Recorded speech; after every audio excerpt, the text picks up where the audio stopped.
একজন বুজুর্গের গল্প, যেই বুজুর্গ জিনদের এক মেয়েকে বিয়ের জন্য দোয়া করতেন, অর্থাৎ জিনকে বিয়ের জন্য দোয়া করতেন।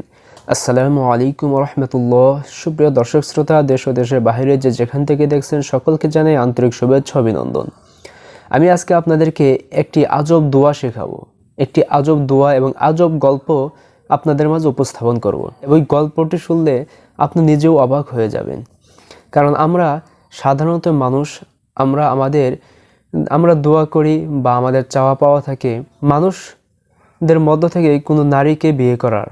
কিন্তু আমি যে গল্পটি আজকে আপনাদেরকে শোনাতে চাচ্ছি সেই গল্পটি এক আজব গল্প, একজন বুজুর্গের গল্প, যেই বুজুর্গ জিনদের এক মেয়েকে বিয়ের জন্য দোয়া করতেন, অর্থাৎ জিনকে বিয়ের জন্য দোয়া করতেন।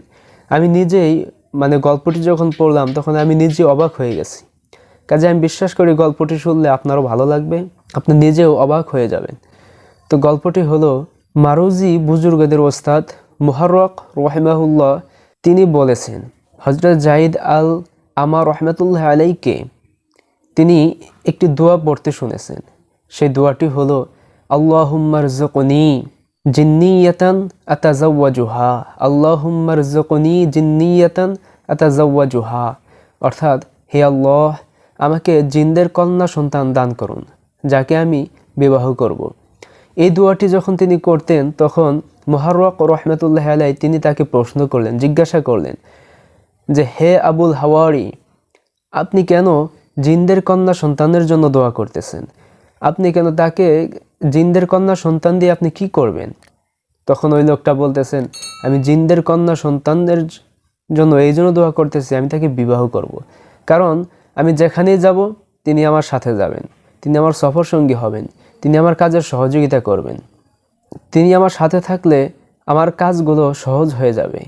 কারণ আমি অন্ধ, আমি চোখে দেখি না, আমি সফর করব, আমার বিভিন্ন কঠিন কাজে তিনি আমাকে সাহায্য করবেন। আর এই সাহায্যের জন্য, আমার সহযোগিতার জন্য আমি জিনদের কন্যা সন্তানকে বিয়ের জন্য আল্লাহর কাছে দোয়া করতেছি।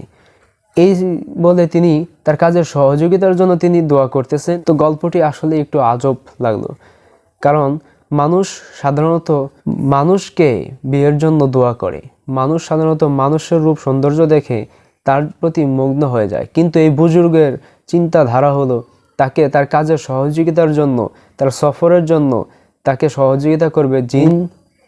মেয়ে জিনকে যদি বিবাহ করে তাহলে তিনি তাকে কাজে সহযোগিতা করবেন, এটাই তার চিন্তাধারা। আর এই জন্যই তিনি এই বলে দোয়া করতেছেন, আল্লাহুম্মা রযুকনি জিন্নিয়াতান আতাজাওয়াজুহা।